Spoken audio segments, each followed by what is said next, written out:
이야기를 보게 되면 아기 예수님의 탄생을 맞이하기 위해서 저 멀리서 동방의 박사들이 예루살렘으로 오게 됩니다. 예루살렘에 와서 이 메시아를 만나기 위해서 왕궁으로 가게 되죠. 그 결과 여러분 알고 계시죠? 어떻게 됐습니까? 못 만나죠? 왜? 거기 안 계시니까. 또 어떤 얘기였냐면 부활하신 예수님을 만나기 위해서 예수님이 장사되었던 그 무덤으로 달려온 예수님의 제자들이 있습니다. 그런데 제자들이 부활한 예수님을 만나기 위해서 무덤으로 갔는데 역시 거기에서도 예수님을 만나지 못했습니다. 아기 예수의 그 탄생을 생각하고 기뻐하고 축하하러 온 사람은 시간적 여유가 있으니 천천히 예수님이 계신 곳을 찾아가도 됐겠죠. 근데 성경에는 또 어떤 얘기도 있냐면 아픈 딸을 위해서 예수님 급히 찾았던 또 다른 이야기가 기록되어 있습니다. 딸이 지금 죽어갑니다. 그래서 예수님을 지금 당장 만나야 합니다. 그런데 예수님이 계신 곳을 찾아갔는데 예수님이 안 계십니다. 여러분, 우리의 지금 처지, 그것은 무엇과 똑같으냐 하면 제가 세 번째 이야기한 이 사람과 똑같습니다. 우리는 반드시 우리 삶 속에 필요합니다. 그래서 주님을 만나야죠. 근데 주님을 만나려고 한다면은 도대체 어디 계신지 우리가 정확하게 알고 가야지 그래서 헛걸음하지 않고 주님을 만나게 되는 겁니다. 오늘 우리가 성경을 함께 보았는데 이 성경 말씀 속에는 주님이 계신 곳이 어디인지를 분명하게 이야기하고 있습니다. 뭐라고 얘기를 하고 있냐면 이렇게 얘기를 합니다. 영문 밖으로 그 얘기가 나아가자. 영문 밖에 예수님이 계신다. 그렇게 얘기를 하고 있는 겁니다. 분명히 거기 계신다. 그러니까 거기로 가자. 근데 여러분, 이 영문 밖에 주님이 계시다고 하는 것은 우리가 들었는데 그러면 도대체 이 영문이라고 하는 것은 어떤 뜻일까요? 오늘 성경에서 이야기하고 있는 이 영문이라고 하는 말은 물리적인 그런 장소를 칭하는 그런 말은 아닙니다. 이 말은 제의적인 언어입니다. 제의적인 언어라고 하는 것은 어떤 뜻이냐면 제사의식을 이야기하는 겁니다. 히브리서 13장 11절과 12절 거기는 이렇게 기록되어 있습니다. 이는 죄를 위한 짐승의 피는 대제사장이 가지고 성소에 들어가고 그 육체는 영문 밖에서 불사름이라. 그러므로 예수도 자기 피로써 백성을 거룩하게 하려고 성문 밖에서 고난을 받으셨느니라. 아멘. 구약의 제사와 예수님의 십자가의 그 사건을 같이 놓고 이야기를 하고 있는 것이죠. 예수님의 십자가의 그 사건 역시 제의다. 그렇게 얘기를 하고 있는 겁니다. 꼭 성전에 가서 짐승을 죽이고 그리고 그 피를 뿌려야지만 제의가 아니라고 하는 겁니다. 예수님의 그 십자가의 사건 역시 하나님의 눈으로 볼 때는 제사, 바로 그것이다. 그렇게 이야기를 하고 있는 겁니다. 다른 것도 있죠. 구약의 그 제사 제도에서 짐승을 잡고 그리고 그 피를 뿌린 것과 예수님의 그 십자가의 그 사건, 하나님께서 그것을 다 제사로 그렇게 받아주셨는데 차이는 있습니다. 크게 두 가지 차이가 있습니다. 하나는 무엇이냐면 예수님이 하신 그 제사, 그것은 또 달리 반복할 필요가 없는 완벽한 제사라고 하는 것입니다. 두 번째는 이 제의가 일어난 자리, 그 자리가 다릅니다. 예수님께서 하나님께 올려드렸던 그 제사는 어디서 일어났냐 하면 성문 밖이라고 이야기를 하고 있습니다. 성문 밖에서 제사가 일어났다. 구약을 보게 되면 구약의 제사는 어디서 일어나냐면 성전 안에서 일어납니다. 거기서 피를 하나님께 드립니다. 그리고 피를 하나님께 올려드린 다음에 남는 것들은 성전 밖으로 갖다가 버립니다. 그런데 이 성전 안과 그리고 내다버리는 그 장소를 구별하기 위해서 사용된 말이 뭐냐면 바로 이 영문이라고 하는 말, 그리고 성문이라고 하는 말입니다. 그러면 구약의 그 제사에서는 왜 하나님의 성전에서 이 피를 하나님께 드리고 남은 것을 가지고 밖으로 나가는가? 일단 레위기 16장 27절을 보게 되면 그렇게 하라고 그렇게 하나님 명령이 있습니다. 레위기 16장 27절 말씀 제가 읽겠습니다.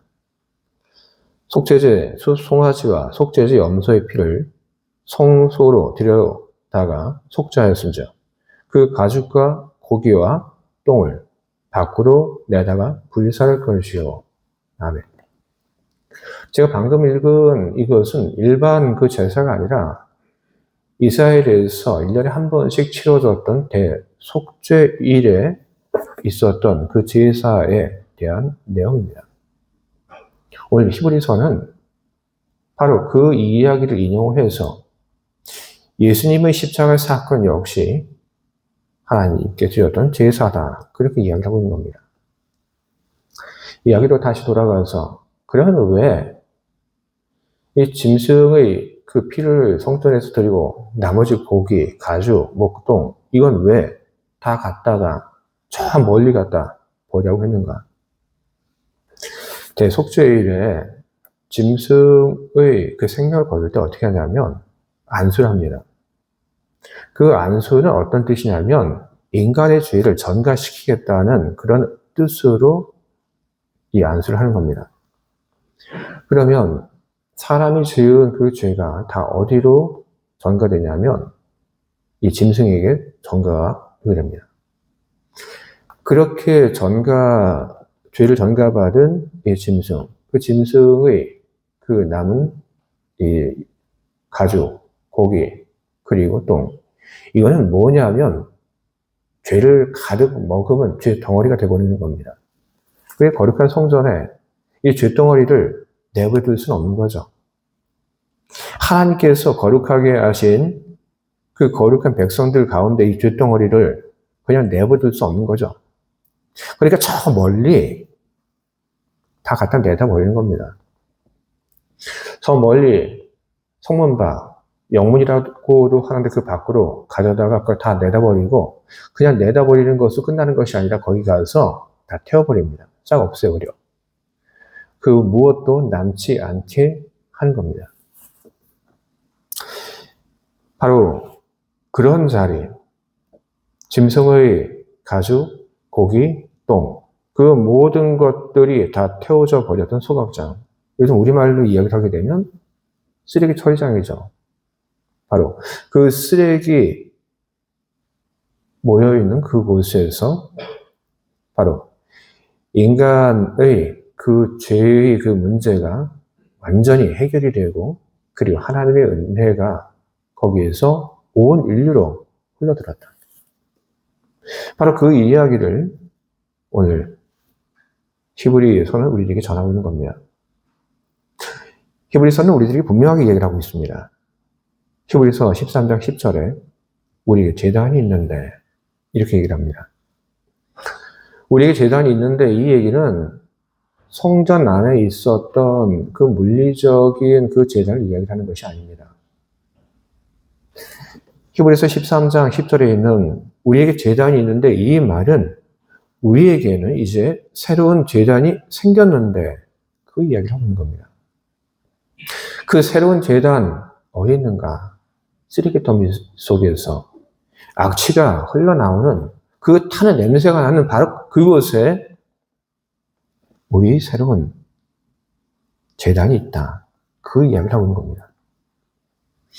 여러분, 구원이라고 하는 건 뭡니까? 구원이라고 하는 것은 바로 나의 더러움이 불타는 그런 사건, 그리고 그 사건과 더불어 하나님께서 주시는 생명 사건이 동시에 일어나는 것이 바로 그것이 구원인 것입니다. 예수님께서 그것이 가능하도록 만들어 놓으신 것입니다. 예수님께서 당신의 몸으로 새로운 하나님께 올려드리는 제사가 있는 그 제단을 만드셨기 때문에 우리는 이제 예수님께서 만드신 그 제단을 통해서 하나님 앞으로 나아갈 수 있게 되는 것입니다. 우리는 바로 거기서 하나님을 만나게 되는 겁니다.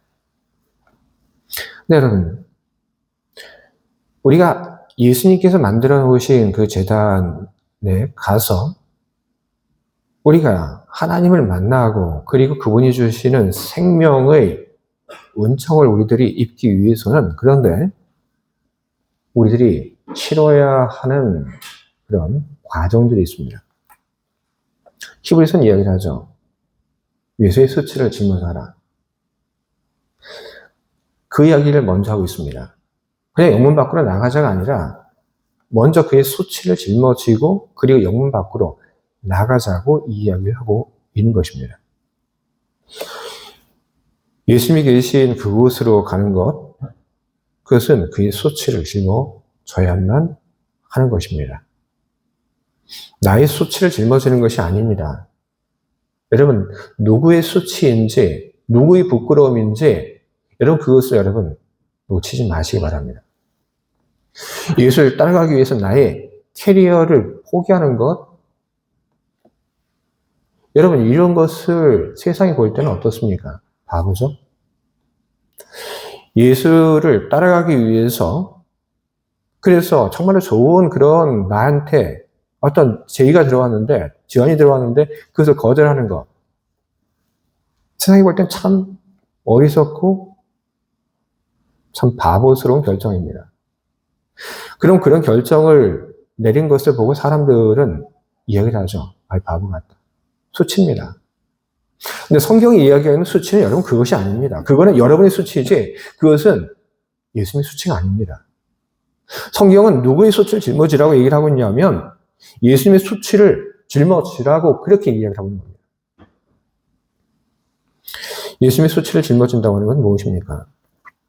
세상에 필요 없다고 한 그 주님, 그 주님과 나의 연대를 선언하는 것입니다. 세상에 필요 없다고 한 바로 그분이 나의 왕이시고 나의 주라고 하는 것을 선언하는 것. 내가 그분을 믿는다고 하는 것. 여러분, 바로 그것이 주님의 수치를 내가 짊어지는 것입니다. 그 수치를 짊어지고 우리는 나아갑니다. 쓰레기 더미로 나갑니다. 바로 그것을 주님께서 세우신 새로운 제단이 있기 때문에 그런 것입니다. 우리가 주님이 계신 그곳에 가서 우리가 해야 할 것은 무엇이냐면 우리 삶 속에 있는 모든 악한 것들을 내어놓는 것입니다. 여러분, 우리들 중에 완벽한 선인은 어디 있습니까? 우리는 우리 부끄러운 것들, 우리 나약한 것들, 우리는 그 것들을 우리는 감추면서 우리는 살아갑니다. 나 스스로도 도무지 감당이 되지 않는 것들이죠. 나의 비겁함 있죠. 여러분 앞에 서 있는 이 목사가 얼마나 비겁합니까? 저도 알아요. 근데 얘기 안 하죠. 왜? 부끄러우니까. 여러분 앞에서 여러분이 뭐라고 할까봐 부끄러운 것이 아니라 제 스스로 그것이 감당이 안 됩니다. 얼마나 많은 모순 덩어리를 가지고 살고 있습니까? 우리 모두가 다 그렇습니다.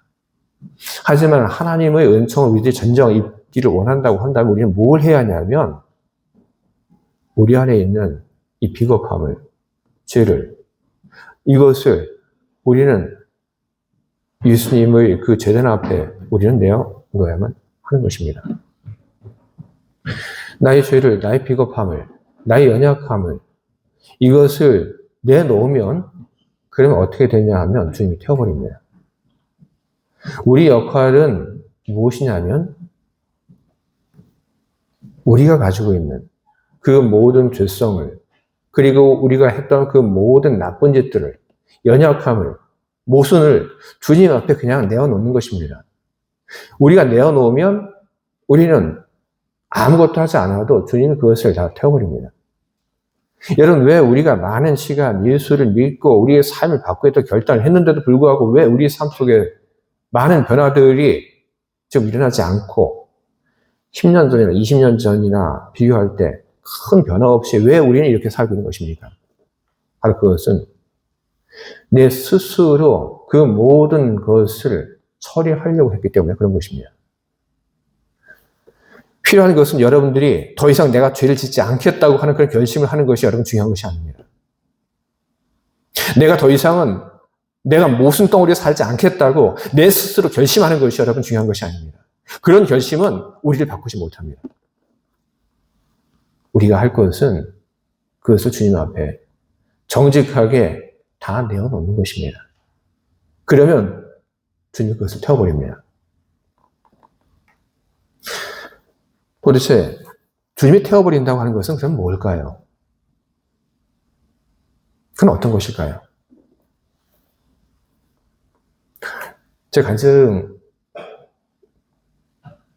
짧게 하나 하면, 제가 고등학교 때 제가 기도원에 갔습니다. 공부 안 하고 제가 기도원에 갔어요. 근데 기도원에 그 여름에 가서 번역 집회에 제가 참여를 했는데, 집회가 끝날 무렵에 이제 기도하는데, 근데 그때 갑자기 제 눈에서 막 눈물이 나는 겁니다. 그런데 그 눈물이 막 흐르는데 제 마음속에 슬퍼하는 그런 감정이 있었냐면 하나도 없었어요. 저는 하나도 안 슬펐습니다. 그런데 눈물이 나요. 그 눈물을 멈추려고 했는데 그 눈물이 멈춰지지 않아요. 계속 눈물이 나옵니다. 너무 당황스러웠습니다. 내가 도대체 왜 이러지? 그래서 옆에 있는 분에게 제가 얘기를 했어요. 왜 내 눈에서 눈물이 이렇게 나는지 모르겠습니다. 그때 옆에 있는 분이 저한테 얘기를 해줘요. 성령께서 하시는 일입니다. 네. 저는 그 말을 믿었고, 지금도 저는 그 말을 믿고 있습니다. 저는 그때 있었던 그 경험, 저는 저의 모든 죄를 하나님께 용서받았다는 그 경험으로 저는 그것을 지금도 붙잡고 저는 살고 있습니다. 주님께서 우리의 그 죄를 불태워 주신다고 하는 것은 바로 이런 것입니다. 내가 하는 것이 아니라 나의 모든 약함을, 그 더러움을, 그 모든 것을 주님께서 불살라 버리시고 하나님 앞에 의로운 사람을 서게 한다는 그런 뜻인 것입니다. 여러분들도 그런 경험이 분명히 있습니다. 여러분 삶 속에 있었던 그 은혜의 경험을 부정하는 그런 일들이 있고, 그런 부정하는 목소리들도 여러분 있습니다. 여러분들이 하나님 앞에 고백했던 그 죄, 연약함, 나약함, 그 모순을 다시 끄집어내는 그런 사람, 그런 목소리들이 여러분들에게 있을 수 있습니다. 하지만 여러분 분명히 여러분 아시기 바랍니다. 여러분이 내놓았던 그 모든 죄는 다 불태워져 없어졌습니다. 다만 누군가의 그 기억 속에 그것이 남아있을 뿐이고, 여러분이 과거의 그 사람인 줄 알고 착각하고 있는 것 뿐이지, 여러분 모두는 주님께서 주신 새로운 생명 가운데 살고 있는 것입니다. 오늘 우리는 그와 같은 경험이 우리 안에서 계속해서 반복되도록 하는 그런 결단을 우리는 해야 하는 것입니다. 사람이 아무리 깨끗하게 씻어도 살다 보면 몸에 때가 생기기 마련이고, 옷도 역시 마찬가지입니다. 우리 삶 속에 살다 보면 그러면 버려야 할 것들, 청산해야 할 것들, 그리고 없애버려야 할 그런 비겁함들이 몸의 때처럼 그렇게 또 다시 달라붙게 마련인 것입니다.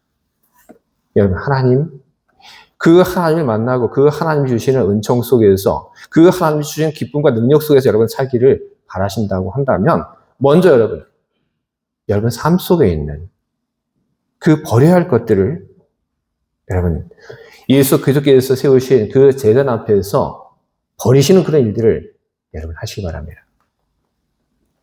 오늘 여러분들이 버려야 할 것들, 내가 주님 앞에 내놓고 청산해야겠다 하는 것, 여러분 그것이 무엇인지 여러분 삶 속에서 그것을 하나 여러분 찾아보시기 바랍니다. 그리고 그것을 철저하게 주님 앞에 내놓으시기 바랍니다. 그러면 예수님께서 그것을 태워버리십니다. 불태워버린 그 죄는 다시 예전으로 돌아가지 않습니다. 우리의 부끄러운 모습들, 죄, 그리고 기억하고 싶지 않은 그런 과거들을 주님 앞에 내놓게 될 때 예수님께서는 그 모든 것을 죄로 만들어 버리시고 그리고 그 죄 위에 새로운 생명이 자라게 그렇게 하실 것입니다. 우리는 그런 경험을 가지고 우리는 매일매일을 살아가야 하는 것입니다. 그런 경험을 그런 경험을 가지고 살아가는 우리의 삶은 우리의 매일매일이 하나님이 기뻐하시는 예배가 되게 되는 것입니다. 오늘 성경의 말씀을 보게 되면 예배라고 하는 것이 단지 쓰레기 더미 그 앞에 예수님께서 만들어 놓으신 그 제단 앞에서 끝나는 것이 아니라고 하는 것을 우리는 분명히 알 수 있습니다. 여러분 마찬가지입니다. 여러분의 예배는 오늘 이곳에서 끝나는 것이 아닙니다. 여러분의 예배는 주일 10시 반에 시작해서 11시 반에 끝나는 그 예배, 그 시간 이후에 여러분의 예배는 다 끝나버리는 것이 아니라 여러분의 예배는 그 이후로도 계속되게 되는 것입니다. 무엇이 여러분의 예배입니까? 주님 앞에 나아가 그 모든 부끄러운 것들, 잊어버리고 싶은 것들, 추악한 것들, 악을 다 불사르고 그리고 주님이 주신 그 은총 속에서 그 능력 속에서 살아가며 주님을 높이고 그리고 주님이 주신 그 말씀을 붙잡고 선을 행하고 그리고 다른 사람들에게 내가 가지고 있는 것을 나눠주는 그런 삶이 하나님 기뻐하시는 예배라고 오늘 성경은 우리들에게 선언하고 있습니다. 여러분 이 순서가 참 중요합니다. 같은 일을 한다 할지라도 우리가 주님의 제단 앞에 나아가 우리 모든 것을 내어놓고 용서받고 그리고 주님이 주시는 그런 은총으로 우리가 거듭나지 않고 우리가 뭔가 선을 행한다고 한다면 그것은 나의 의로움을 드러내는 자랑이 지나지 않습니다. 하지만 예수 그리스도의 은총 속에서 새롭게 되고 그리고 그 은혜가 나의 삶의 이유가 되어 주님을 향한 증언을 하고 선을 베풀고 그리고 나눠주는 그런 삶을 하게 된다면 그것은 하나님이 기뻐하시는 우리의 예배가 되게 될 것입니다. 주의 사랑하는 교회 여러분, 여러분의 삶이 하나님이 기뻐하시는 예배가 되게 하시기 바랍니다. 주의 사랑하는 교회 여러분, 여러분이 있는 바로 그곳이 바로 성전이 되게 하시기를 바랍니다. 여러분의 삶 속에 새로운 주님과 만나는 그런 제단이 세워지고 그리고 그 제단을 통해서 하나님과의 행복한 만남이 매일매일 여러분의 삶 속에서 이어질 수 있기를 주님의 이름으로 축원드립니다. 아멘. 함께 기도하겠습니다.